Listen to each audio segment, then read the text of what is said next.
Welcome to HH28, where we unravel the secrets of self-discovery and matchmaking.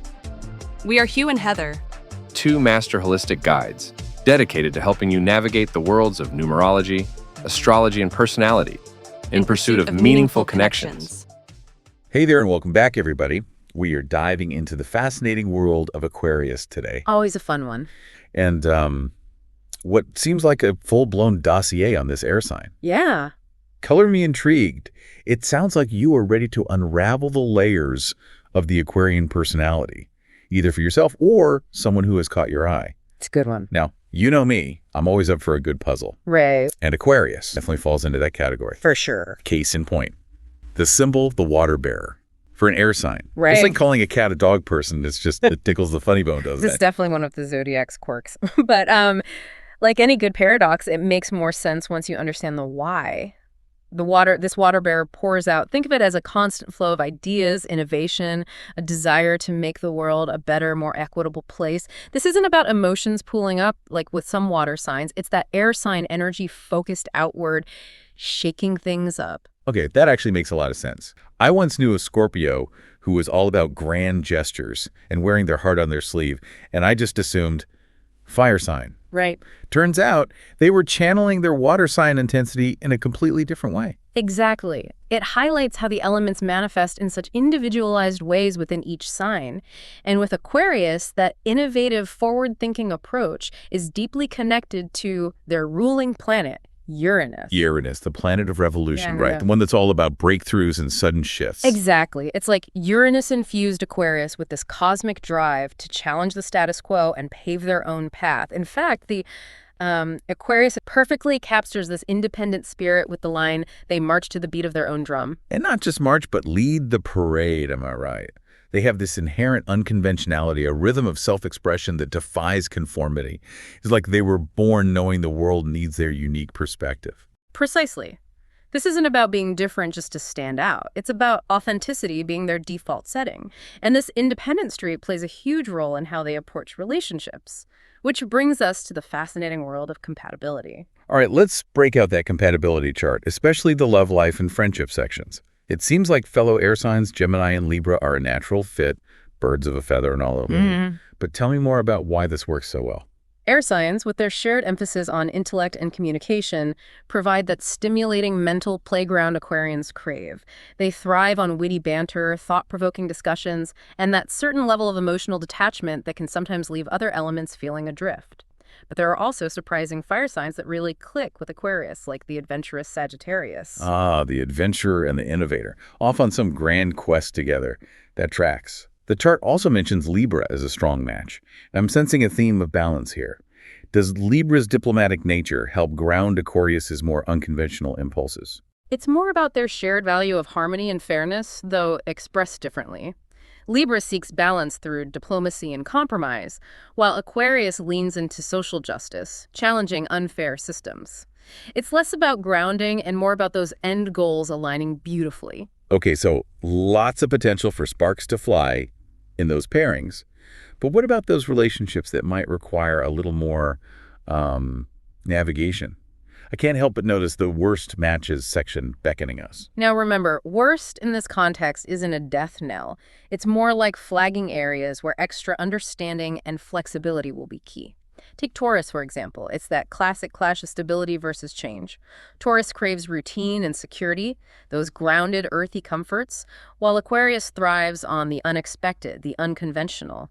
Those differences can lead to some fundamental disconnects if not carefully navigated. Makes sense. What about Cancer? They're often seen as the nurturers of the zodiac, so I'm curious about how that plays out with Aquarius's more emotionally independent nature. That's where things can get tricky. Cancers are deeply emotional and crave constant reassurance and closeness.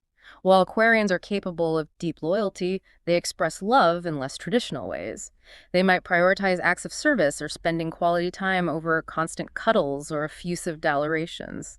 It's not about a lack of feeling, but a difference in expression. It's like they're speaking different love languages. Oh, yeah. Without that translation guide, misunderstandings can definitely pop up. Exactly. And speaking of different languages, let's shift gears and talk about Aquarius at work. It's in their careers where that innovative, unconventional spirit really shines. As you might expect, the compatibility chart highlights other air signs, Gemini and Libra, as natural collaborators. Makes sense. They can bounce ideas off each other, brainstorm freely, and really tap into that air sign synergy. But what really caught my eye was Aries being listed as a surprisingly strong work match. We're talking about a fiery go-getter paired with the visionary Aquarian. How does that dynamic work? It's all about their strengths complementing each other beautifully. Aries brings the drive, the ambition, the let's just do it energy, while Aquarius provides the out-of-the-box thinking, the long-term vision. It's like a high-powered idea factory, with Aries providing the fuel and Aquarius the ingenious design. Now, on the flip side, we have Taurus and Capricorn listed as potentially challenging work matches. Given Taurus's reliability and Capricorn's legendary work ethic, this seems counterintuitive. What's the dynamic there?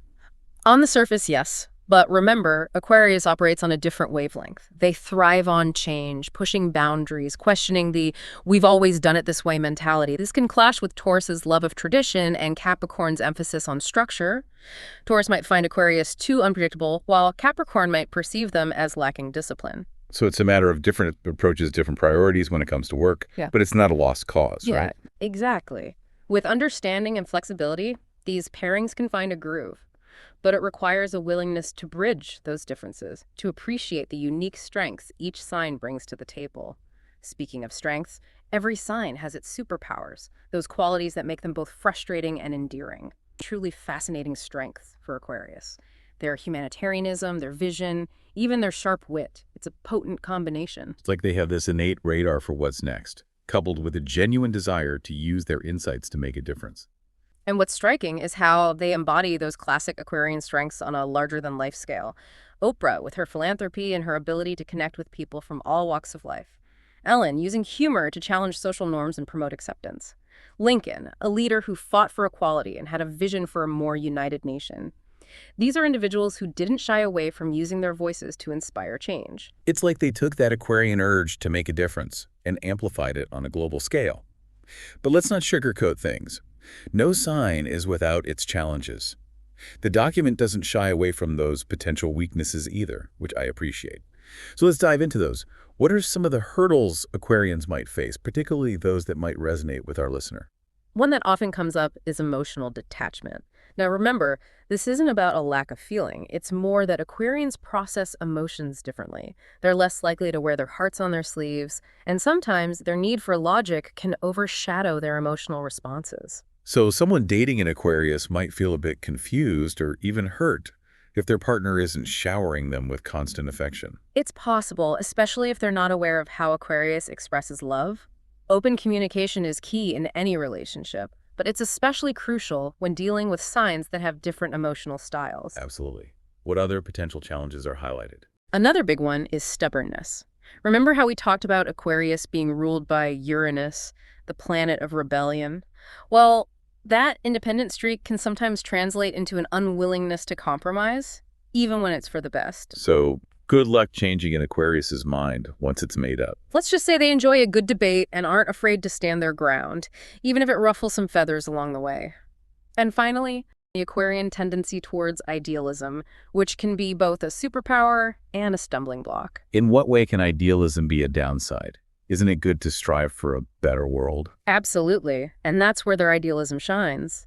But sometimes that idealism can lead to disappointment when reality doesn't live up to their lofty expectations. They might struggle with cynicism or become disillusioned if their efforts to enact change don't yield immediate results. It's like they're wired to see the world as it could be, which is beautiful, but also means they might be more sensitive to the flaws of the world as it is. That's a great way to put it.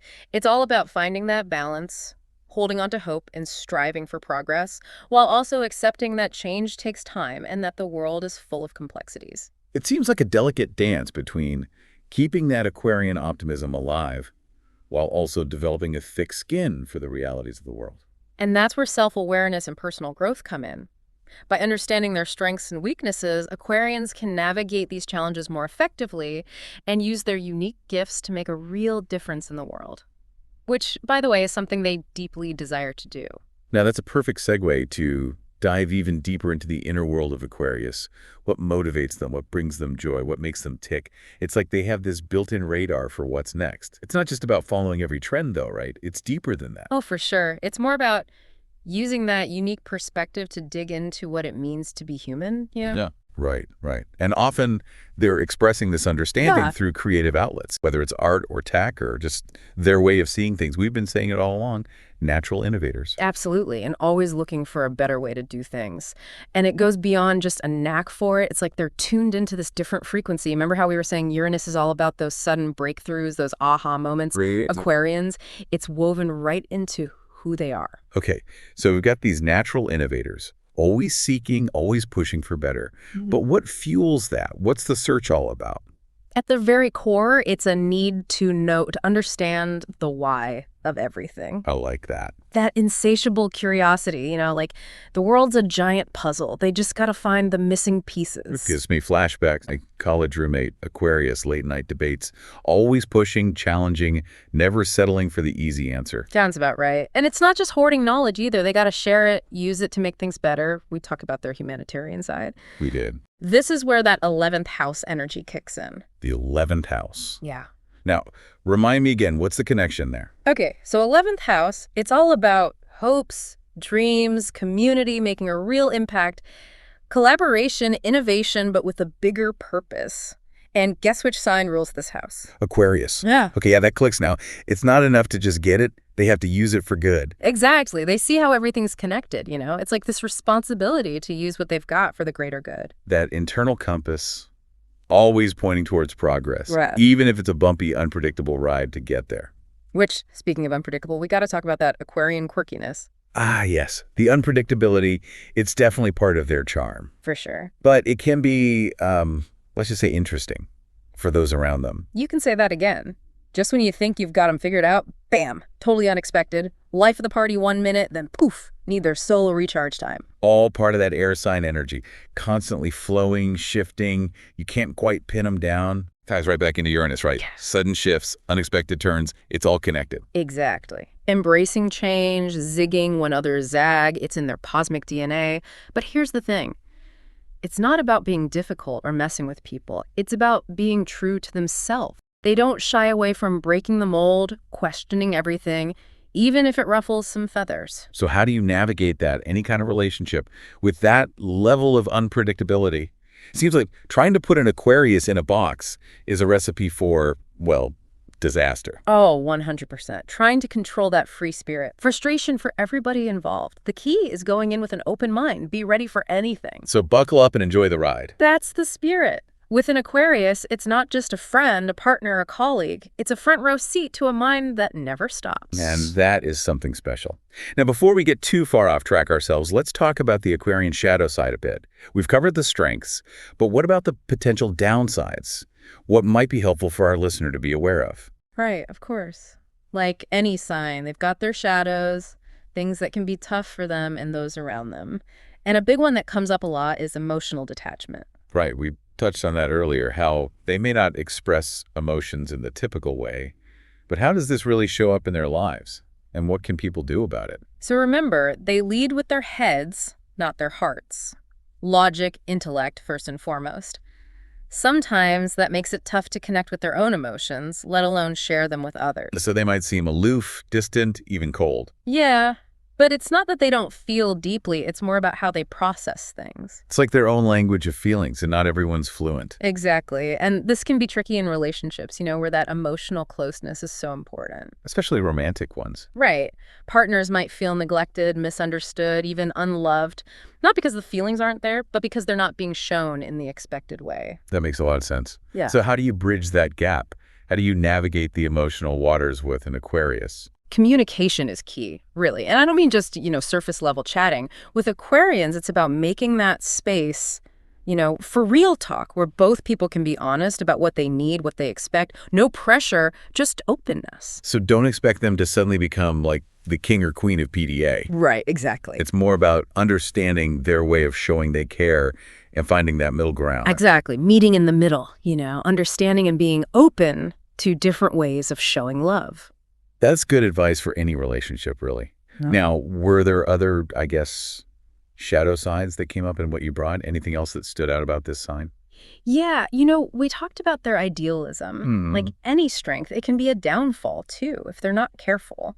They have this strong sense of justice, this belief in a better future that sometimes they're let down when things don't live up to it. It's like they got this perfect vision in their head, and then reality hits with all its messiness. Exactly. And that disappointment, it comes out in different ways. Some Aquarians, they pull back, get cynical. Others, they just push harder, even if it burns them out. So it's finding that balance, holding on to hope, but being realistic too. It is. It really is. And that's where knowing yourself comes in. Recognizing this idealism and what can trip them up helps them manage those expectations, celebrate the little wins, and channel that passion into something that lasts. It's like walking that tightrope between being the change and accepting that it takes time. Well said. Yeah. Head and heart, idealism and reality. Isn't that what we're all trying to do, though? Find that balance in ourselves and our relationships. Absolutely. That's why I love digging into astrology. It's not about labels. It's about understanding those energies, the good and the bad, so we can do life better, more compassionately, and maybe with a little cosmic humor, too. I like that. Speaking of cosmic journeys, I think we've reached the end of ours with Aquarius.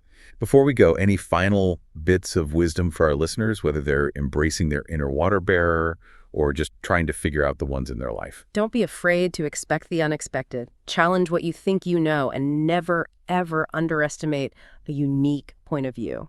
In a world that wants us all the same, it's the Aquarians who remind us to be ourselves, march to our own beat, and keep fighting for a better future for everybody. Beautifully said. And on that note, we'll sign off for today. Thank you, dear listeners, for joining us. If you're thirsty for more astro insights, you know the drill. Hit us up with those requests. We love diving deep. Until next time, keep exploring, keep learning, and keep embracing all those, fascinating contradictions that make us who we are.